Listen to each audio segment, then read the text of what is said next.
Placebo by David Mason, originally published in Infinity Science Fiction, November 1955. Narrated by Tom Trussel. Each 1955 was worse than the last. The object appeared in the middle of Main Way, about 50 feet from the statue of Vachel Lindsay, at least 100 from anything else.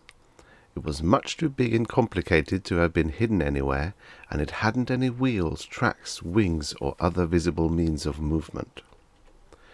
Corrigan, looking the object over, decided that it could not have come from any logical place in the world.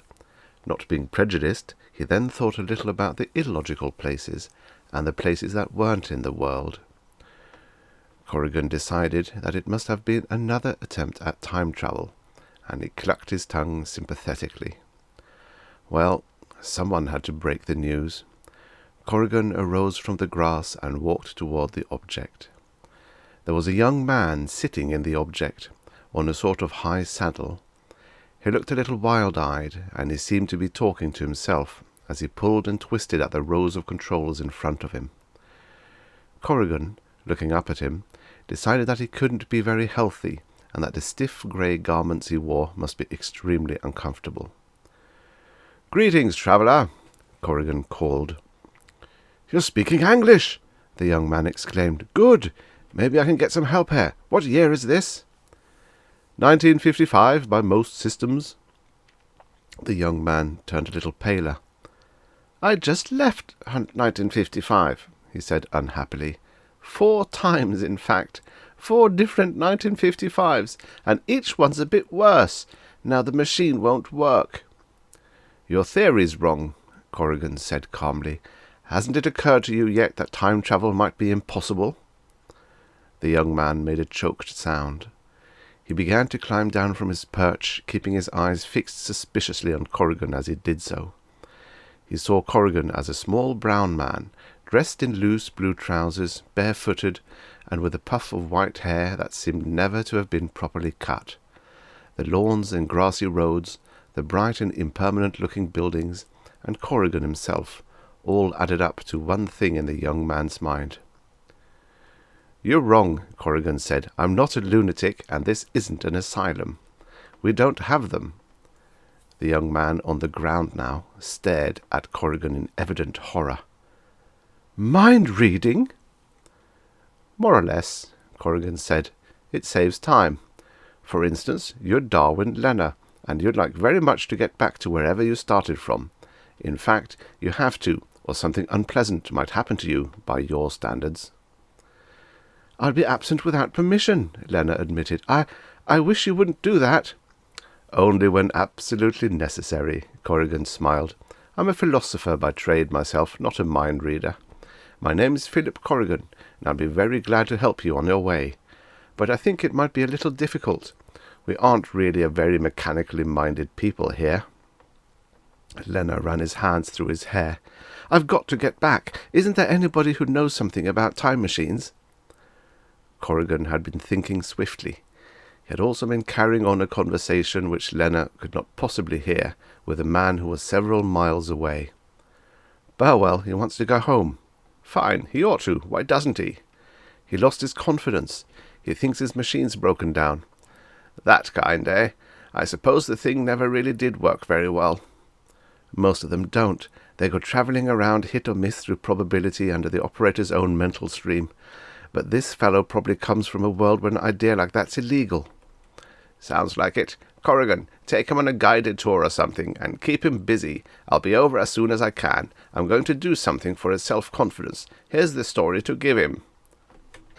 Corrigan had always enjoyed conducting guided tours, and he was enjoying this one especially well. He had a slightly wicked taste for complicated teasing, and Lenner was a perfect object.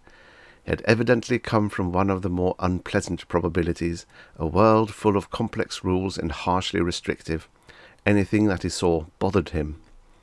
The handsome girls, wearing unstrategically placed flowers and very little else, the flocks of children, as plentiful as pigeons and apparently as free of supervision, the almost total absence of anybody actually performing useful work.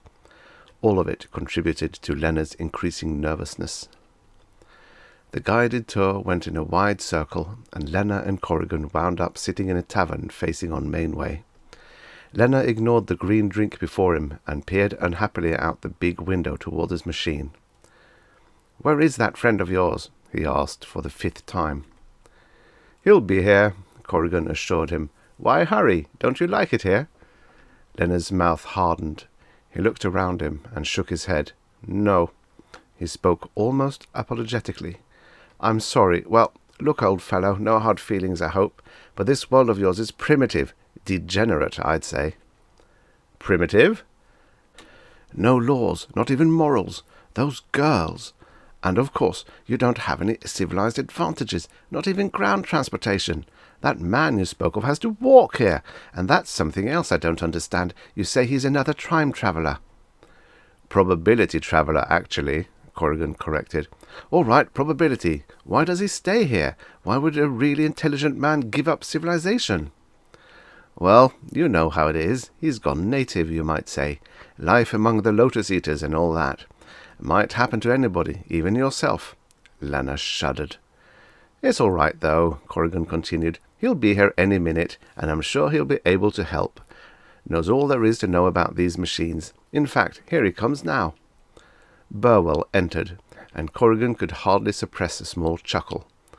Burwell had picked up Lena's ideas about what a man of intelligence and authority ought to look like, and had gone to some trouble to look the part. He was wearing a uniform of some sort, spectacles, and an expression of extreme wisdom.